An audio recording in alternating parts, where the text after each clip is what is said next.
wabarakatuh. Ketemu lagi dengan saya Cece, founder dari Farm Koi Bogor atau Juragan Ikan Koi. Kali ini kita mau membahas tentang breeding atau pemijahan. Nah, di dalam breeding ini kita kategorikan ada dua. Yang pertama ini breeding atau pemijahan dikarenakan hobi. Karena penghobi ini nggak mau usaha, ibaratnya bukan buat untuk usaha, lebih tepatnya mengeluarkan telur untuk memperbesar ikannya, pertumbuhan akan biar lebih cepat. Sedangkan ada contoh saya pelaku usaha, yaitu breeding untuk dijadikan ladang untuk mencari rezeki. Ini ada dua perbedaan, tetapi satu catatan bahwa sama intinya ilmunya, mau seperti apapun sama. Saya bukan profesional breeder atau apapun. Saya hanya mengambil ilmu-ilmu jalanan. Saya ini mengajarkan bukan untuk dijadikan sebagai guru. Saya hanya sharing. Nah, terkait untuk breeding, yang pertama harus kita lakukan yaitu ini lepas dari terkait masalah hanya senang-senang atau untuk usaha, ini terserah kalian. Yang harus kalian ketahui adalah gimana caranya untuk breeding dan gimana caranya mengetahui indukan yang udah siap pijah atau gonatnya udah matang. Begitupun di jantan yang paling bagus itu seperti apa dan ukurannya berapa, perbandingannya berapa. Nanti setelah breeding, nanti anakannya perawatannya seperti apa dan seterusnya. Kita akan buka di sini. Nah, terkait masalah perbedaan antara tujuannya, intinya sih beda cara, tapi intinya satu tujuan. Yang satu untuk hobi, yang satu untuk usaha. Saya lah contohnya. Intinya yang harus kalian ketahui adalah persiapkan indukan yang memang udah siap. Caranya gimana? Kalau untuk indukan jantan itu dia itu kita balik matanya kita balik posisinya, badannya, terus kita tekan reproduksinya. Kalau spermanya banyak itu bagus.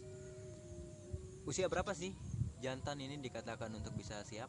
Biasanya rata-rata kita ngambilnya 40 cm, 50 cm dia udah siap sih. Tapi ada juga yang 50 cm spermanya belum jadi. Nah, sedangkan indukan betina ini bisa dikatakan untuk dipijah ini siapnya kapan? Dan gimana ciri-cirinya? Itu banyak yang masuk pertanyaan ke kita. Kalau untuk indukan betina itu yang pertama fisiknya, yang pertama pasti kita bisa lihat lah dari tingkah lakunya. Dia akan lambat, badannya biasanya gendut, perutnya buncit. Nah, buncit ini harus kalian ketahui ada pot belly. Pot belly itu kelebihan makan, nanti pola makannya kurang bagus lah. Sedangkan hamil itu beda ciri-cirinya. Kalau pot belly biasanya perutnya buncitnya ke samping tapi nggak ke belakang, rata-rata seperti itu. Tapi kalau untuk gonatnya yang udah hamil, ikan hamil, biasanya formasinya perutnya ke kiri ke kanannya imbang ya, ke belakang juga dia buncit ke reproduksinya. Cara ngeceknya fisiknya kayak gimana? Tutup matanya, balik badannya, lihat ada reproduksi di bawah perut. Kalau udah kemerah-merahan biasanya itu udah matang gonatnya, udah siap full dia. Tapi kalau semua masih keras, kita tekan aja. Kalau masih keras itu biasanya nunggu sebulan lah. Nah, kalau udah lembek itu udah bagus banget tuh, 1 hari aja langsung bisa keluar. Nah, setelah kita tahu mana indukan yang bagus, formasinya berapa sih yang paling cocok.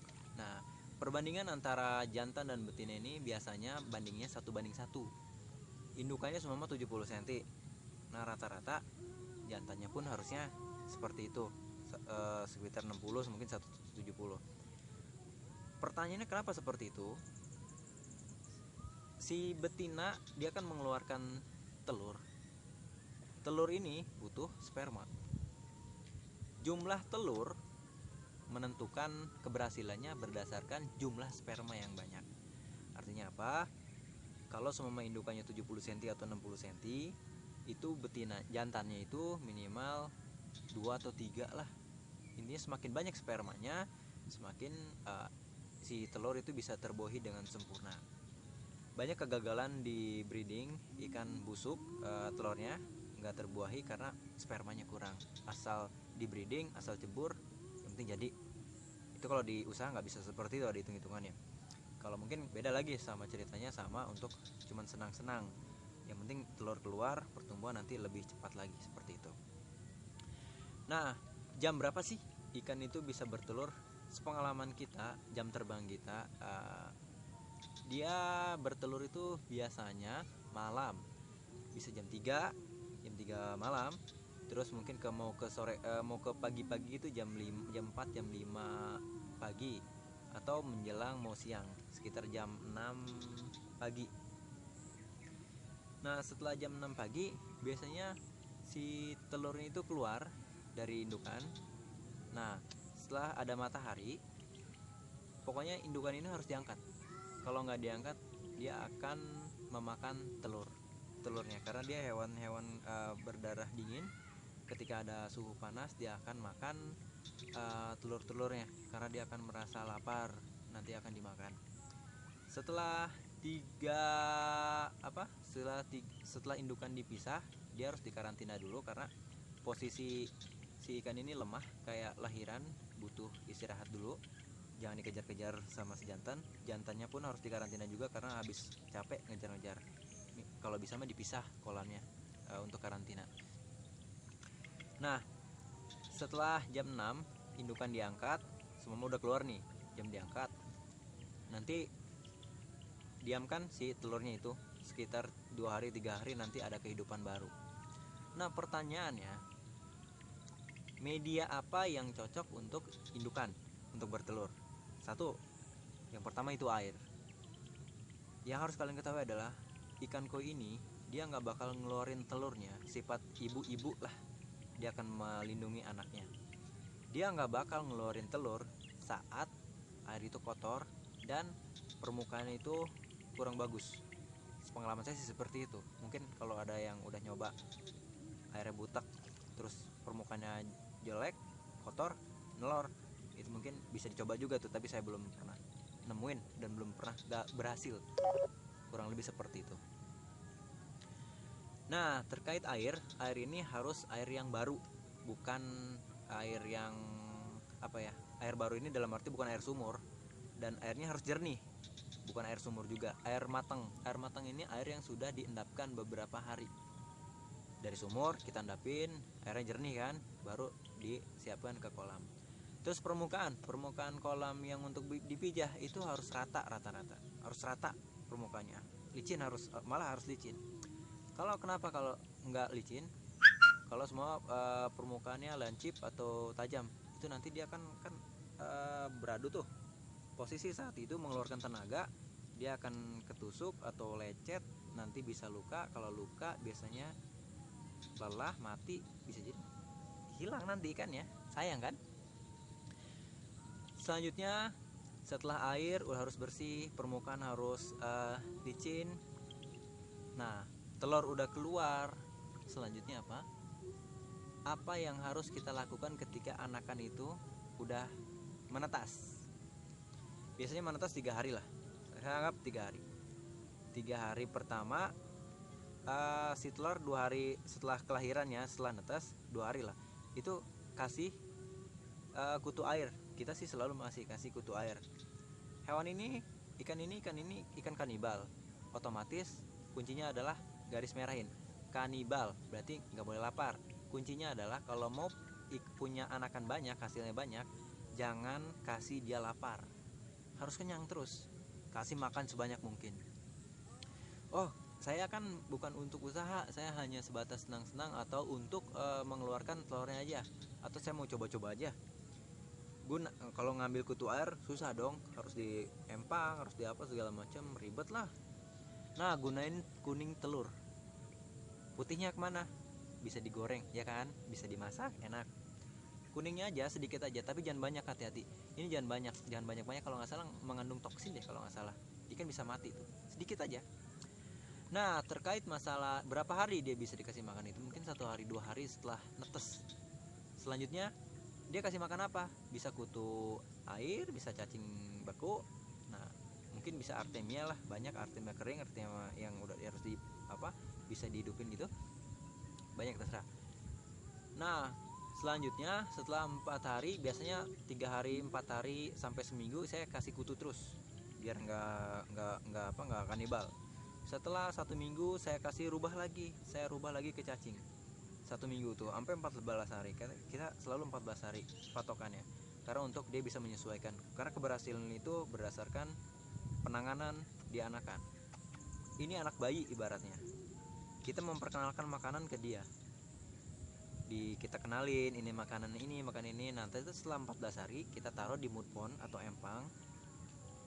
Biasanya dalam 14 hari itu dia di empang itu kita ada treatmentnya, dia nanti ada kutu, ada cacing, ada segala macam. Nah nanti dia udah terbiasa, nanti dia akan cepat pertumbuhannya.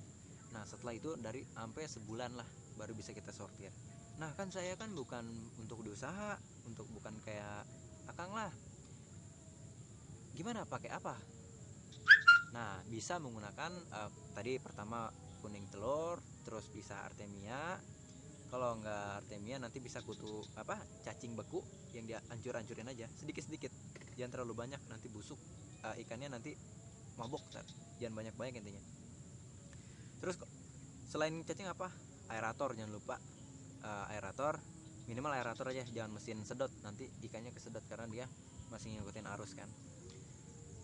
Setelah itu apa yang harus kita lakukan? Nunggu sebulan. Ya udah, tinggal nunggu sebulan, tinggal siap panen deh. Sama begitupun di ikan kolam, biasanya pertumbuhannya lebih cepat di empang atau kolam tanah. Kenapa? Karena banyak ekosistem di sana yang udah kita siapin. Sedangkan di kolam kayak prinsipnya gini, kayak kita ada burung, kita taruh di sangkar. Kalau semua nggak dikasih makan, burung itu kelaparan. Sama ikan pun, kalau semua kita dikasih di beton, dia nggak ada ekosistem lain. Sedangkan kalau semua di lumpur, di belakang saya ini, dia ada ekosistem lain, jadi cepat besar. Nah satu lagi nih, ilmu ini bukan untuk diperdebatkan, ilmu ini bukan untuk siapa yang profesional, siapa yang untuk senang-senang, tidak. Saya pun bukan orang profesional, saya hanya petani biasa, tapi saya berpikir adalah gini, kaya kita mati, ya nggak? Miskin kita mati, senang kita mati, susah kita mati, ya intinya kita matilah, pasti matilah. Kematian itu pasti.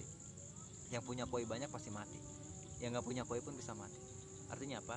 Saya punya cita-cita, ilmu sedikit yang saya tahu ini yang udah saya jalanin, dan insya Allah saya udah bisa menghasilkan sesuatu ini, materi ya, cukuplah bagi saya. Tidak banyak tapi cukup. Jangan sampai ilmu ini hanya ikut dibawa mati saja tanpa melewatkan manfaat di dunia. Mungkin bagi teman-teman yang ingin belajar, bisa dimanfaatkan ilmu-ilmu ini. Kali aja kalian bisa menjadi seorang pengusaha yang hebat, punya koinnya banyak. Pertanyaannya, persaingan kan banyak, jangan pernah berpikir seperti itu. Orang entrepreneur tuh sudut pandangnya luas, jangan pernah berpikir persaingan antar di dalam Indonesia, jangan. Gimana caranya kita bisa ekspor ke luar negeri? Ya memang sumbernya ini mungkin banyak cerita adalah di luar negeri ya, dari luar negeri kita segala macam. Tapi prinsipnya kita Indonesia ini kaya loh, kaya, intelektualnya hebat-hebat lah orang-orang Indonesia nih. Ilmu itu bukan masalah bodoh, bukan masalah pintar, tapi saya ingat nih, ilmu itu bukan siapa yang yang hebat, yang segala macam. Ilmu itu cuman ada yang lebih dulu tahu, ada yang belum tahu. Kalau kita pelajarin pasti bisa, saya yakin pasti bisa. Kamu pun pasti bisa. Caranya gimana? Jangan pernah berhenti belajar, learning by doing, gagal coba lagi, berpikiran positif, berbaik sangka kepada takdir, berbaik sangka terhadap sesuatu yang menimpa kita, gagal coba lagi, jatuh bangun lagi, never give up. Kenapa? Karena kita nggak tahu bisnis mana, usaha mana, kebaikan mana yang membuat kita menjadi seorang yang berhasil. Tapi keberhasilan itu, orang yang menjadi berhasil itu bukan siapa yang kaya, siapa yang materinya banyak, tetapi siapa yang bermanfaat untuk orang lain. Closing statement dari saya seperti itu. Good luck. Salam Nishiki Gue dari Juragan Ikan Koi, Farm Koi Bogor. kalau mau main silakan, tapi karena ini adalah PSBB lockdown, jadi kita tutup dulu sementara, kita sharing-sharingnya. Mungkin via ini yang bisa, mungkin sosial media mungkin bisa menyebarkan ke seluruhnya. Ingat, selama ada niat pasti ada jalan. See you.